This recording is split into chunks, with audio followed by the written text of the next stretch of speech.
ನಿಮ್ಗೆ ಹೇಳ್ಕೊಡ್ತಾ ಇದ್ದೀನಿ. ಈಗ ಆರಂಭ ಮಾಡ್ತಾ ಇದ್ದೀನಿ, ನಗ್ಲಿಕ್ಕೆ ಹೋಗ್ಬೇಡ್ರಿ ಯಾರು. ಭಾರತದ ಜನತೆಯಾದ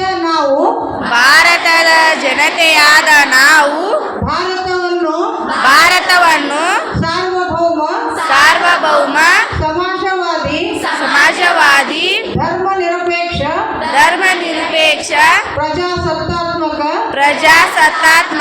ಗಣರಾಜ್ಯವನ್ನಾಗಿ ರೂಪಿಸುವುದಕ್ಕಾಗಿ ಭಾರತದ ಎಲ್ಲ ಪ್ರಜೆಗಳಿಗೆ ಸಾಮಾಜಿಕ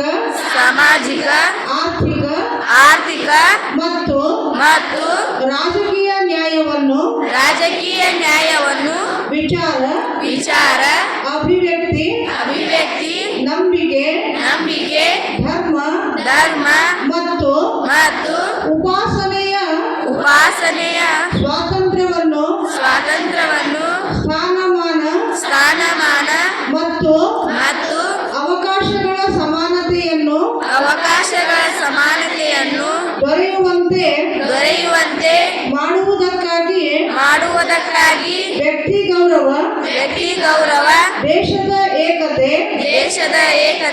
ಮತ್ತು ಸಮಗ್ರತೆಗಾಗಿ ಎಲ್ಲರಲ್ಲಿ ಭ್ರಾತೃತ್ವ ಭಾವನೆಯನ್ನು ಮೂಡಿಸುವುದಕ್ಕೆ ದೃಢ ಸಂಕಲ್ಪ ಮಾಡಿ ನಮ್ಮ ಸಂವಿಧಾನ ಸಭೆಯಲ್ಲಿ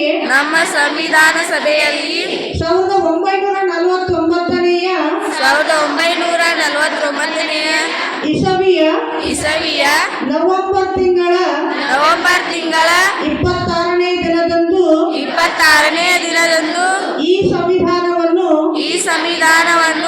ನಮಗೆ ನಾವೇ ಅರ್ಪಿಸಿಕೊಂಡು ಅಂಗೀಕರಿಸಿ ಶಾಸನವಾಗಿ ವಿಧಿಸಿಕೊಂಡಿದ್ದೇವೆ.